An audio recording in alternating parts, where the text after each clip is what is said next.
While Europe's Campi Flegrei volcano was at a raised alert level of yellow, at 1:25 a.m. local time yesterday on March 13, 2025 it generated the largest earthquake this Italian volcano has produced in more than 400 years. While this earthquake only registered in as a magnitude 4.4, earthquake damage lasting only for 5 seconds, the damage it caused was more substantial than might be expected. Items fell off of shelves, cracks formed in multiple buildings including apartments, bits of concrete and brick collapsed from structures and fell into streets including notably on some cars, and a ceiling of a building collapsed. In fact, one spot even experienced momentary ground acceleration equivalent to 1.1 times the force of gravity, translating to 10.79 meters or 35.4 feet per second squared.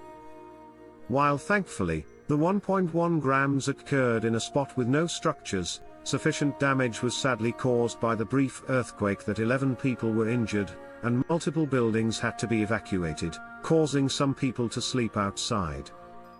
The seemingly severe damage for such a weak earthquake was owed to 3 factors.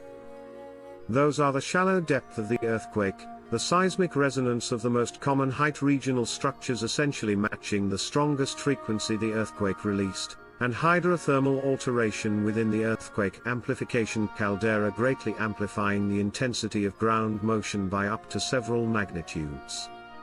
So, why is all of this occurring? While some people are posting doom and gloom claiming a volcanic eruption will soon happen, such claims are pure nonsense, and people are worrying about the wrong type of hazard.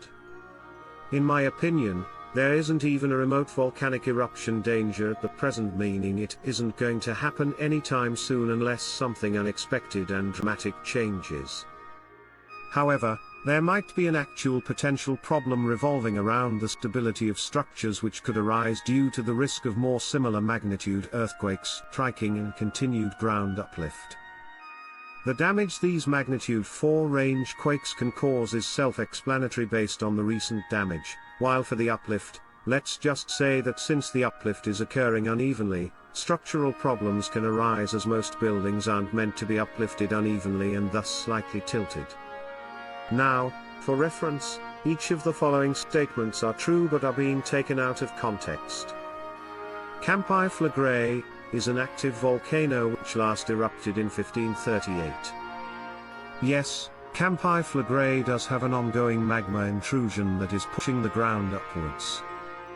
There was elevated levels of carbon dioxide gas with a volcanic origin recently detected at a school that caused it to be closed.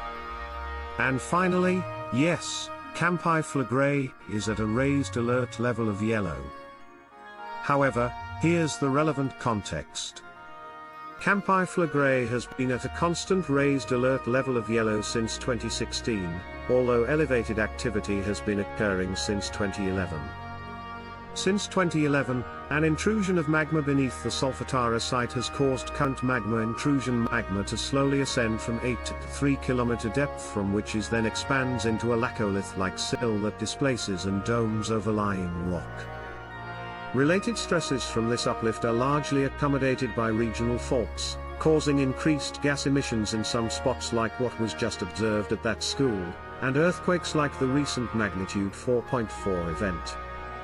However, this magma is not advancing any further, and as long as it stays at 3 km depth like it has been doing for 14 years and counting now, it in my opinion won't erupt.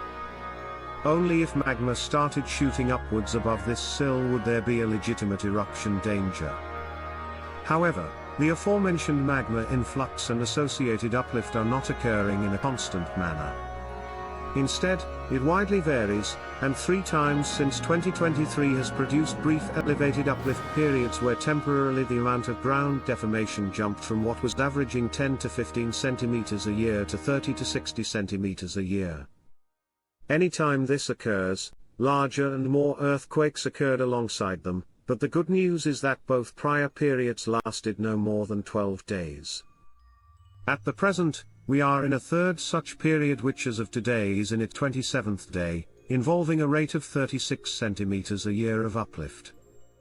As a geologist, I am personally expecting this rate to decline once again in the next month, but if that does not happen, this uplift rate is still lower than 2 periods of unrest which also did not result in a volcanic eruption in 1950 to 1952 and 1982 to 1985.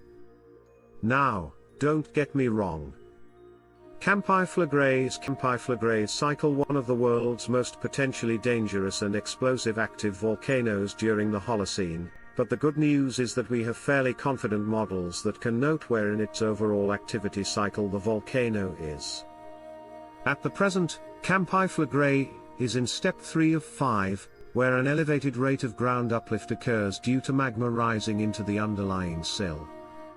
I would only become truly concerned if the rate of ground deformation suddenly spiked to multiple meters a year and stayed there for more than a year, such as when the ground rose by up to 9.4 meters or a whopping 30.84 feet a year in the 2 years preceding its last eruption in 1538.